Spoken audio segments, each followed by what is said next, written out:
చంద్రబాబు నాయుడు తన స్వలాభం కోసం పవిత్రమైన తిరుపతి లడ్డు మీద నింద వేసి ఈ రోజు శ్రీవారి భక్తులందరి మనోభిప్రాయాల్ని దెబ్బతీశాడు.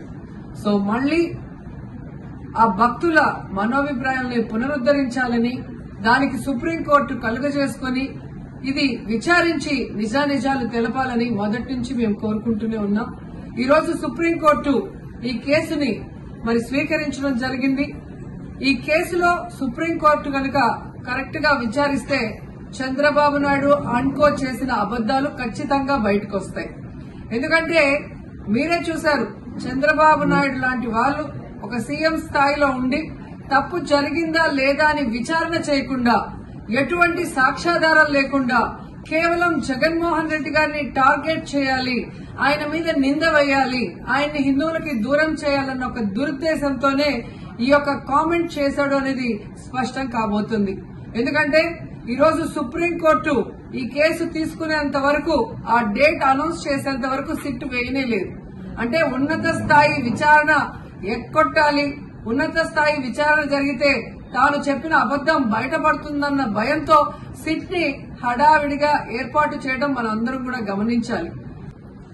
మొదటి నుంచి మాకు సిట్ మీద ఎందుకు నమ్మకం లేదు అంటే, తన పరిధిలో ఉన్న సిట్ ని చంద్రబాబు నాయుడు వేస్తే ఆల్రెడీ తను ఒక జడ్జిమెంట్ ఇచ్చేశాడు కాబట్టి దానికి లోబడే అధికారులు అబద్దాలు మాట్లాడతారు, నిజాలు చెప్పరు.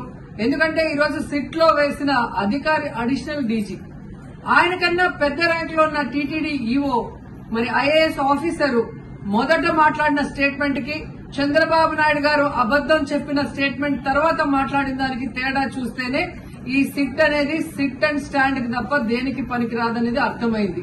అందుకే మేము మొదటి నుంచి అడిగాము, సుప్రీంకోర్టులో విచారణ జరగాలి, సిబిఐకి డైరెక్షన్ ఇచ్చి విచారిస్తే ఖచ్చితంగా మత కల్లోలాలు సృష్టించాలనుకున్న చంద్రబాబు నాయుడు అనుకో అందరికీ కూడా బుద్ధి చెప్పే అవకాశం దొరుకుతుందని.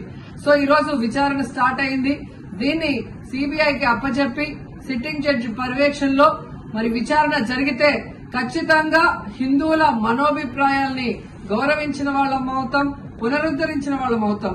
లేకపోతే చంద్రబాబు నాయుడు వేసిన ఈ నింద పవిత్రమైన లడ్డూని తినాలా వద్దా, దీంట్లో కలిసిందా లేదా అన్న అనుమానంతోనే భక్తులందరూ కూడా ఈరోజు లడ్డూ తినకుండా వెళ్లిపోతుంటే ఒక తిరుపతి అమ్మాయిగా చాలా బాధేస్తుంది.